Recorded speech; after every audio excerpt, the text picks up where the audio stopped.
Hello everyone and welcome to Adda 24/7। आपकी ये जो पाठशाला है वोकैबुलरी की, ये आपकी पाठशाला लेके जाएगी आपको उन क्वेश्चंस के पास जो आपके एग्जाम्स में आते हैं और कहीं ना कहीं आपको दिक्कत दे जाते हैं। ये क्वेश्चंस सिनोनिम्स और एंटोनिम्स के भी हो सकते हैं, और जब ये क्वेश्चंस आपके एग्जाम में आते हैं तो कहीं ना कहीं आपको होती है बहुत तकलीफ, क्योंकि वोकैबुलरी एक ऐसा समुंदर है जिसमें जितना गोता लगाओगे उतनी ज़्यादा आपको उसमें ज्ञान मिलता रहेगा।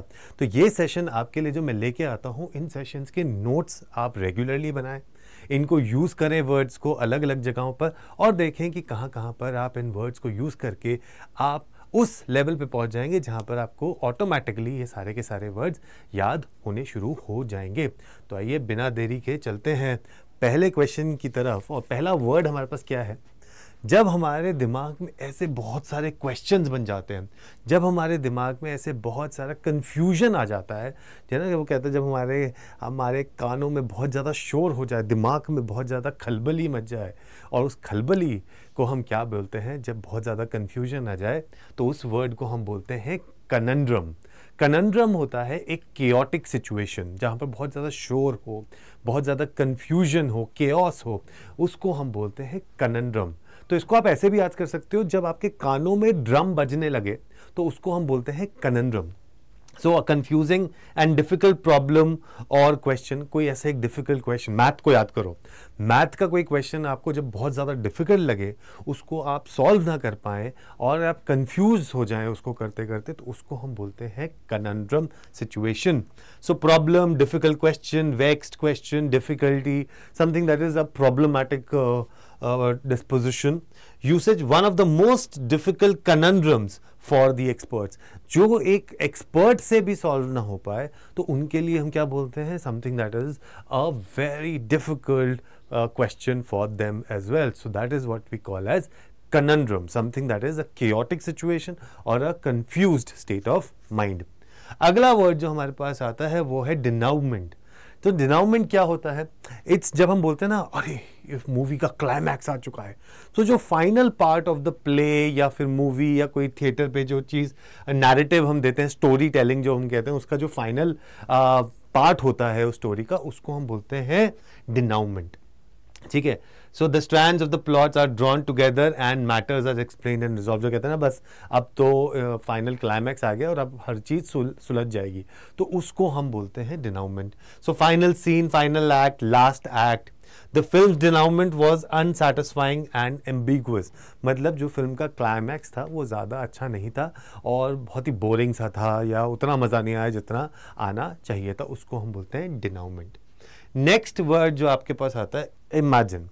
प्लीज़ मुझे ये बताइए कि आपकी ज़िंदगी में क्या कोई ऐसा एक इंसान है जो जब मार्क्स उसके 99 भी आ जाए, ठीक है, 99% भी मार्क्स आ जाए, तो अभी वो कोने में बैठ के ठीक है आ गए, कोई बात नहीं, क्या ही फ़र्क पड़ता है, ऐसी सिचुएशन में जब होता है, तो क्या आपके सर्कल में, आपके फ्रेंड सर्कल में या आपके नोन में कोई ऐसा इंसान है? अगर हाँ, तो मुझे कमेंट करके ज़रूर बताना कि ऐसा कोई है आपके पास। तो ऐसा एक इंसान होता है ना, जब कोई कुछ खुशी का भी मौका हो, जो अपनी फीलिंग ना दिखाए, उनको मतलब काम कंपोज्ड, जैसे जनरली ऐसा फादर्स के लिए बोला जाता है कि वो अपनी फादर्स जो एक वो होती है ना, क्या बोलते हैं उसको, फीलिंग्स होती है, वो इतनी ज़्यादा दिखा नहीं पाते, राइट, वो जाहिर नहीं कर पाते, वो शान से कहते हैं हाँ अच्छा चलो ठीक है, राइट। सो ऐसा कोई अगर है तो आप बताओ मुझे। तो इसके लिए हम बोलते हैं स्टोलिड। So stolid is somebody who's calm, dependable and showing little emotion or animation. So somebody who's impassive, phlegmatic, unemotional, calm। अब ये वर्ड देखो, phlegmatic, phlegmatic एक टोन भी होती है, ठीक है। अब वो फ्लेगमेटिक टोन कैसी होगी? जब आप अपने जो इमोशंस हैं वो खुल के जाहिर ना कर पाएँ, ठीक है, सिर्फ ऊपर ऊपर से आप बात कर दें, तो उसके लिए आप ये वर्ड यूज़ कर सकते हैं फ्लेगमेटिक, जो कि एक टोन भी होती है, ठीक है। सो अ स्टोलिड शो स्लो स्पीकिंग मैनर, धीरे से बोले, कामली बोले, जो ज़्यादा उत्तेजित ना हो और बहुत ध्यान से धीरे बातें करके अपने जो दिल में चल रहा है उसको सामने रखे, तो उसको हम बोलते हैं स्टोलिड। ये एक एडजेक्टिव है। अगला वर्ड आपके सामने है डिसेंबल। नाउ डिसेंबल जो एक वर्ड है, तो यहाँ पर आपको दिखाई दे रहा है कि इसने मास्क पहन रखा है, इस इंसान ने यहाँ पर और यहाँ पर मास्क पहन रखा है ना। तो जब ये मास्क पहन लेते हैं तो इसका मतलब उनकी इनर फीलिंग्स कुछ और है। तो ऐसा एक और वर्ड हमने किया था ना, डुप्लिसिटी। डुप्लिसिटी क्या होता है? जब आपका जो चेहरे पे कुछ और लगा होता है और आप जाहिर कुछ और कर रहे होते हैं। तो उसके लिए एक और वर्ड आपके सामने आ गया है, the other word is disassemble. तो उसको हम क्या बोलते हैं? डिसेंबल। ये एक वर्ब है। सो कंसील और डिस्गाइज वंस ट्रू फीलिंग्स और बिलीव्स, है ना। तो अपने जो आपके सच्चे जो आपके सोच है या जो आपके एक फीलिंग्स हैं वो आपने दबा ली, जो आपके क्रूअल इंटेंशंस भी हो सकते हैं, राइट। सो डिसमिल्युएट, प्रिटेंड, डिसीव, फेन, एक्ट, मतलब आप सिर्फ डिसीव कर रहे हो, उसको बेवकूफ़ बना रहे हो, राइट। सो उसके लिए dissemble is the word. So an honest sincere person with no need to dissemble, जो सच्चा इंसान है, जिसका दिल साफ है, उसको कोई भी प्रिटेंड करने की ज़रूरत नहीं पड़ेगी, चीज़ें उसके लिए ऑलरेडी हो जाएंगी। तो उसके लिए हम वर्ड यूज़ कर सकते हैं डिसेंबल। अगला वर्ड जो है, अब ये देखिए, यहां से हम एक इडियम भी कर सकते हैं। इडियम क्या हो सकता है? At a snail space. At a snail space मतलब धीरे धीरे चल रहे हो आप, एट अ स्नेल स्पेस, बहुत धीरे धीरे चल रहे हो, तो उसको बोलते हैं एट अ स्नेल स्पेस। तो बहुत जो स्लो धीरे धीरे चल रहा हो उसको बोलते हैं at a snail pace. So उसके लिए क्या वर्ड यूज कर सकते हैं? The word is dilatory. Dilatory में जब आप बोल ही रहे हो इसको तो आपको दिखाई दे रहा है डिले, ठीक है। तो डिलेटरी में डिले हो रहा है। डिले कब होता है? जब आप धीरे धीरे काम करते हो। सो ये एक एडजेक्टिव है slow to act, slow, unhurried, tardy, unpunctual, lax, slack, laxity मतलब बहुत आराम तलवी आ चुकी है, उसको हम बोलते हैं डिलेटरी, मतलब delay. They were dilatory in providing the researchers with information. वो बहुत देर हो गई थी उन्हें, बहुत देरी कर रहे थे। किस चीज़ के लिए? ये आपको देने के लिए, इंफॉर्मेशन देने में उन्होंने बहुत देर लगा दी, है ना। देर ना हो जाए, कहीं देर ना हो जाए। So that is dilatory. Next word garner. ना garner is a verb. Garner का मतलब होता है टू गैदर, ठीक है। जब आप किसी चीज़ को गैदर करते हो या इकट्ठा करते हो ना, सो कलेक्ट करते हो, गैदर करते हो समथिंग, स्पेशली इंफॉर्मेशन और approval, when you start collecting information on something, उसको हम बोलते हैं you have garnered this particular information. So accumulate, amass, assemble, store. The police struggle to garner sufficient evidence. तो पुलिस को बड़ी दिक्कत हुई इकट्ठा करने में सबूत को, उसको सबूत मिल ही नहीं रहे थे, तो उसके लिए हम वर्ड यूज करते हैं गार्नर। अगला वर्ड है कंटेंशियस। इजी वर्ड है, एडजेक्टिव है कंटेंशियस। सो कॉजिंग और likely to cause an argument, something controversial, तो उसको बोलते हैं कंटेंशियस। बोलते हैं ना ये चीज़ जो है ये कंटेंशियस है, ये अगेंस्ट है या फिर कंट्रोवर्शियल है। So controversial, disputable, debatable, disputed, something that is called contentious. So the contentious issue of abortion, ठीक है। तो कंटेंशियस क्या है? ये एक डिबेटेबल है, एक कंट्रोवर्शियल इशू है, उसको हम बोलते हैं कंटेंशियस। समथिंग दैट इज गंदा, ठीक है। कंटेंट, ठीक है ना। आप किसी की अवहेलना कर दी, जब ने आप किसी की आपने अवहेलना कर दी या फिर उसके साथ कोई बदतमीजी कर दी, कंट्रोवर्शियल, उसको बोलते हैं दैट इज कॉल्ड कंटेंशियस। अगला वर्ड जो हमारे पास आता है, ऑलराइट। सो एक वर्ड तो आपको सबको पता है, something which is called sympathy. जब आप किसी को फीलिंग्स दिखाते हो या फिर आप किसी को के साथ सिंपथाइज करते हो या उसको देखते हो कि उसके दर्द में आपको भी दर्द हो रहा है। लेकिन एक चीज़ होती है जिसको हम बोलते हैं antipathy.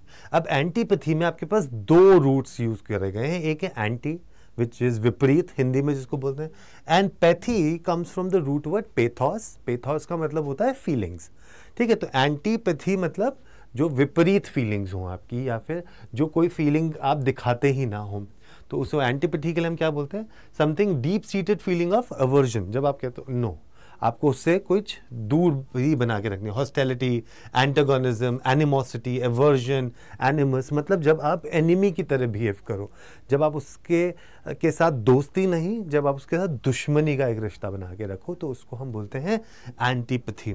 So his fundamental antipathy to capitalism, मतलब उससे उसे घृणा थी, उससे उसका कोई साहूकार नहीं था, उसके साथ उसका कोई तालमेल नहीं बैठा था, उसके साथ वो हमेशा से एक दुश्मनी वाला रिलेशनशिप ही रखता था। That's called antipathy. So anti क्या होता है?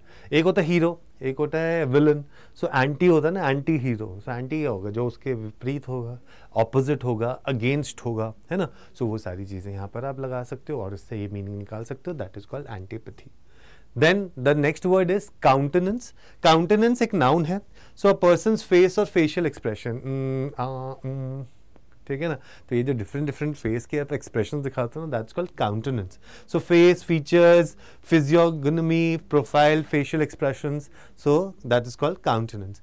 सो his impenetrable eyes and inscrutable countenance give little away. मतलब कहता है ना, कई बार you have a straight face.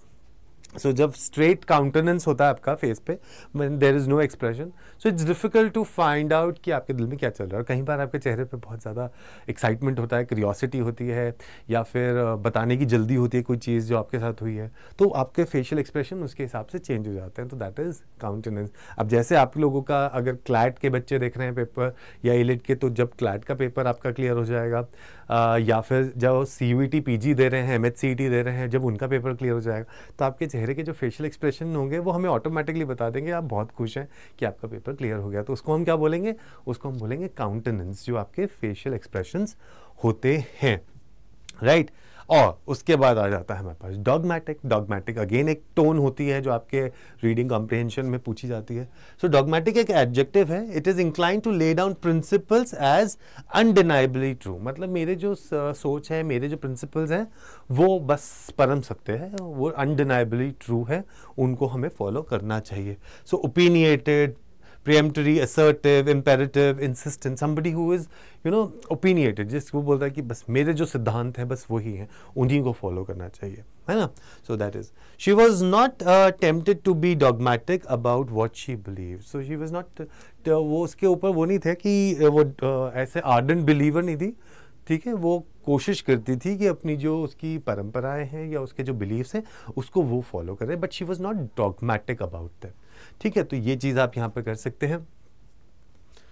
Alright, चलिए करते करते हम एंड तक पहुँच गए. मैं आपको बता दूं, क्लैट 2025 के लिए अगर आप एस्पिरेंट हो बच्चे, तो आपके लिए हमारा ऑलरेडी बैच, फाउंडेशन बैच आ चुका है, जो कि आप जाके ले सकते हैं. ये कोड लगाएंगे अगर आप यहाँ पर Y713, मैं लिख देता हूँ आपके लिए. अगर आप यहाँ पे कोड लगाएंगे Y713, तो आपको मैक्सिमम डिस्काउंट मिल जाएगा. प्लस मैं आपको ये भी दिखा देता हूँ कि कहाँ पर आप जाके ले सकते हैं इसको. तो अगर आप यहाँ पर जाते हैं, हमारे ऐप पर जाएं या फिर आप हमारी वेबसाइट पे जाएं, तो आपको डेफिनेटली यहाँ पर मिल जाएगा. तो यहाँ पर जाइए अड्डा 24/7 की साइट पे, ये देखिए यहाँ जाइए, ऑल कोर्सेज़ पे जाइए. जैसे ही आप ऑल कोर्सेज पे जाएंगे, आप जाएंगे अंडरग्रेड एग्जाम पे, तो यहाँ दिखेगा लॉ एंट्रेंसेस और यहाँ दिखेगा आपको क्लैट. तो क्लैट में आप देखेंगे तो आपको यहाँ पर क्लैट 2025 दिख रहा है. इसमें जाएंगे तो ये फाउंडेशन बैच है, जो कि आपको अभी 10,560 रुपये का पड़ रहा है. लेकिन अगर आप इस पे जाके कोड लगाते हैं और कोड लगाते हैं Y713 और अप्लाई कर देते हैं, तो आपको ये सिर्फ 9,600 रुपीज़ का मिल जाएगा, जो कि आप ले सकते हैं और अपनी प्रिपरेशन स्टार्ट कर सकते हैं क्लैट 2025 की, जो कि अब आपका जो पेपर होगा वो होगा क्लैट दिसंबर 2024 में. ठीक है, तो आपके बस पूरा 1 ईयर का है. हम इस पूरे 1 ईयर की जर्नी में आपके साथ रहेंगे और आपके साथ जुड़े रहेंगे. वहीं अगर कोई CUET PG की हमारे साथ LLB की तैयारी करना चाहता है, तो देखिए आपके लिए निश्चय बैच आ चुका है, जो कि अभी आपको मिल रहा है 7,040 रुपये का. लेकिन अगेन अगर आप इसमें कोड लगाते हैं Y713 और अप्लाई कर देते हैं, तो आपको ये सिर्फ 6,400 रुपये में आपको मिल रहा है. इस पे 80% का डिस्काउंट. और आपको एक और चीज़ बता दूं कि अगर आप हमारी ऐप से लेते हो, तो आपको 1% का एडिशनल डिस्काउंट यहाँ पर मिल जाता है. तो आपको फटाफट से क्या करना है, आपको फटाफट से जाना है, कोड याद रखना है. और कोड अगर आपको याद नहीं रहेगा तो दिक्कत हो जाएगी. कोड है Y713 और ऐप से जाके 1% का एडिशनल डिस्काउंट मिल जाएगा कॉइन्स लगा के. तो टोटल आपको मिल जाएगा 81% का डिस्काउंट. सो लगाइए फटाफट से और 6,400 रुपीज़ में CUET PG LLB की तैयारी हमारे साथ करिए, राइट. और इस पाठशाला को आगे बढ़ाते रहेंगे. आपको कैसा लगता है ये पाठशाला में आके ज़रूर बताइए कमेंट करके, सो दैट मैं और अच्छे वर्ड्स आपके लिए लेके आता रहूँ. Take care, bye bye.